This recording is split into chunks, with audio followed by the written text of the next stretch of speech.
In the verdant hills of Ghana, the village of Nkyinkyim awoke to another day. The air was filled with the sweet scent of ripe mangoes, and the distant sound of drums echoed across the slopes. Nkyinkyim was not an ordinary village. It was a treasure trove of ancestral traditions and legends passed down through generations. Among these legends was the story of an ancient king whose wisdom and kindness brought prosperity to the village. It was said that one day he would return, in the form of an unlikely heir, to lead Nkyinkyim into a new era of glory. Kofi, a 25-year-old young man, walked through the dirt streets, his heavy steps echoing in the morning silence. His bulky frame contrasted with the delicacy of the wildflowers lining the path. Kofi's brown eyes, full of kindness and intelligence, observed the village's awakening with a mixture of love and melancholy. Since childhood, Kofi had been the target of ridicule due to his appearance. "Look, there goes Nkyinkyim's elephant," the children would shout. Even the adults could not hide their disapproving looks.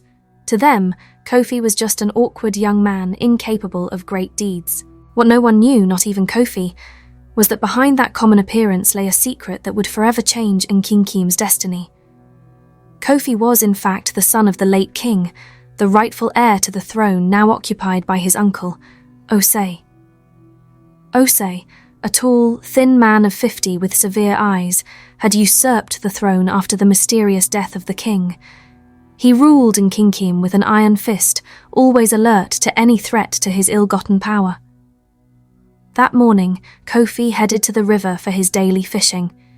His thoughts wandered to Nana, a 22-year-old young woman whose beauty was matched only by her strength of spirit. Nana was the only person in the village who treated Kofi with genuine kindness. "Good morning, Kofi," Nana called, waving from the shore. "Ready for another day of work?" Kofi felt his heart race. "Good morning, Nana. Always ready to help our village," he replied, a shy smile lighting up his face. As they worked, Kofi and Nana talked about the challenges the village faced under Osei's rule. The harvest was sparse, diseases were spreading, and an air of discontent hung over Nkyinkyim. "If only we had a leader who truly cared for the people," sighed Nana. Kofi nodded, feeling a strange restlessness. Why did those words affect him so much? Why did he sometimes feel as if he should do more to help his beloved village? That afternoon, as he returned to his hut, Kofi felt an inexplicable call.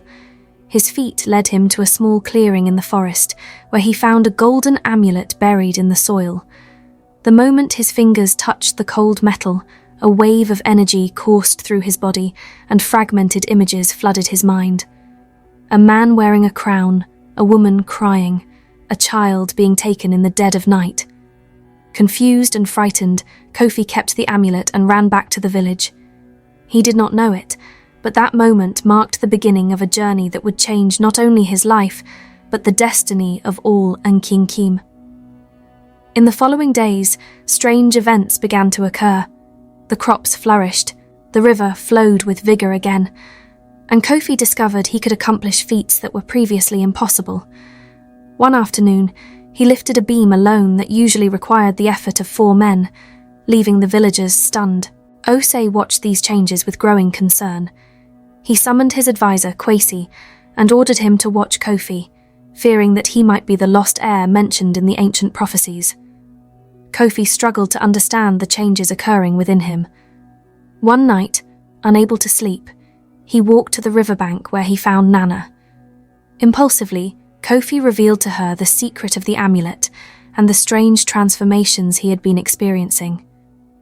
Nana listened intently and with bright eyes asked, "Kofi, what if you are the lost heir of the legend?" Nana's words awakened long-buried memories in Kofi, flashes of a different life, of a palace, of loving faces he could not fully recognize.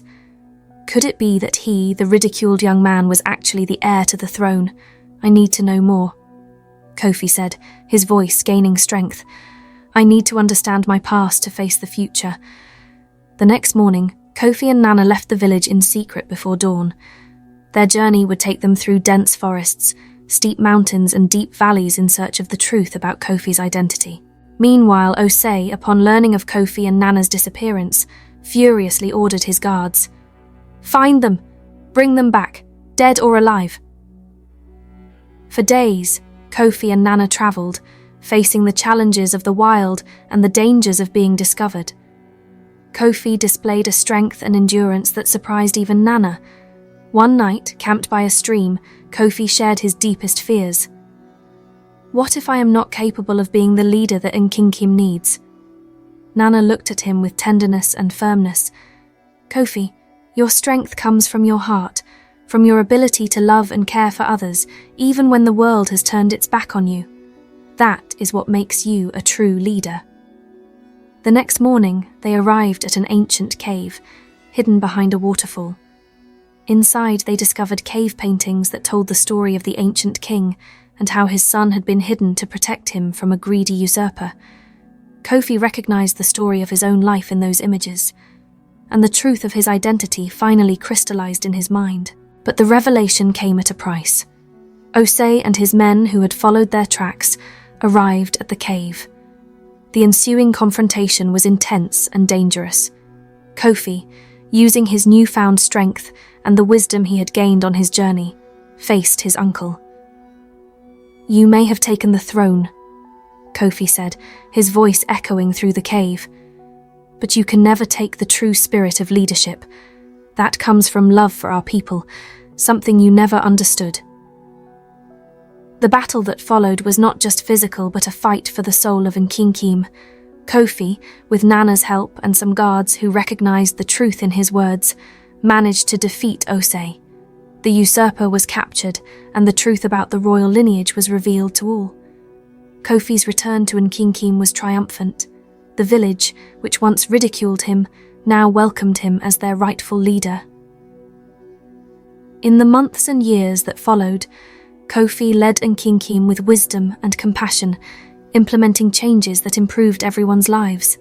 The village flourished, becoming a model of prosperity and harmony for the entire region. Nana, who became his partner in leadership and life, was always by his side, offering wise counsel and unconditional love. Together they created a new era for Nkyinkyim, an era of hope and possibilities. Kofi's story, the unlikely prince who became a great leader, spread throughout Ghana. He became a symbol of how true strength comes not from appearance or power, but from character and compassion. Years later, Kofi told his story to a group of village children under the shade of a large baobab tree. His eyes shone with the wisdom he had acquired, and his voice carried the weight of experience and the warmth of affection. "Remember, little ones," he said, "true strength is not in what you see in the mirror, but in what you carry in your hearts. Each of you has a special gift, a unique light that can brighten the world." A small girl timidly asked, "King Kofi, were you never afraid? Did you never want to give up?" Kofi smiled, recalling the moments of doubt he had faced. "Fear is part of life, just like courage. There were times when I thought of giving up, yes. But then I looked at our village, at our people, and knew I had to continue. Sometimes being brave means doing what is right, even when we are scared."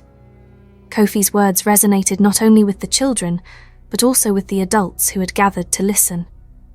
Many remembered how they had treated Kofi in the past, and regret and admiration mingled in their hearts. "And remember," Kofi continued, "our village is strong because we are united. Each of you, every person in Nkyinkyim, is important. Together, we can overcome any challenge." As he spoke, Kofi looked at the village stretched out before him. Nkyinkyim had flourished in the years since his ascension to the throne. The houses were solid and comfortable, the green fields promised bountiful harvests, and the sound of laughter and songs filled the air. But Kofi knew the journey was not complete. There were still challenges to face, improvements to be made. He had learned that leadership was not a destination, but a continuous journey of growth and service. When asked about Osei's fate, Kofi explained that instead of punishing him with violence, they decided he should work to repair the harm he had caused. Osei spent years helping to rebuild the parts of the village that had suffered under his rule, and over time he learned the value of compassion and service to others. "See?" Kofi said. "Sometimes the greatest strength lies in showing mercy, in giving someone the chance to change. It is not easy, but it can transform not just one person, but an entire community." That night, after a dinner shared with the community, Kofi retired to his quarters. Sitting on his porch, looking out at the sleeping village, he reflected on his journey. From a ridiculed and underestimated young man, he had become a respected and beloved leader. But more important than the respect and love of others was the respect he had learned to have for himself. Kofi took out the old amulet from within his robes, the same one that had triggered his journey of self-discovery. The cold metal in his hands was a constant reminder of where he came from and the path he had travelled. "Father," he whispered to the night, "I hope you are proud. I am doing my best to honour your legacy and care for our people." A gentle breeze blew, caressing his face like a tender hand, and Kofi felt a deep peace settle in his heart. He knew that no matter what the future held, he would face each challenge with the same courage and compassion that had brought him this far. Kofi's reign in Nkyinkyim continued for many years, marked by peace, prosperity, and a deep sense of community. His story became a legend, passed down through generations, inspiring countless people to look beyond appearances and recognize the value and potential within each person. The village that once ridiculed a young man for his appearance now prided itself on being known as the home of the wise king, a leader whose true strength came not from his physical form, but from the greatness of his heart and the nobility of his spirit. Kofi's lesson, that true wealth and power come from character, compassion, and the courage to be true to oneself, echoed through the years, transforming not only Nkyinkyim, but inspiring change throughout Ghana and beyond. And on full moon nights, when the wind whispered through the baobab trees, the elders said they could hear Kofi's voice, still telling his story, still inspiring hearts and minds to dream of a world where each person is valued for who they are inside, not what they appear to be outside. Thus ends the story of Kofi, the unlikely prince who became a great king, but his legacy will continue to live on, a beacon of hope and inspiration for all who hear his tale.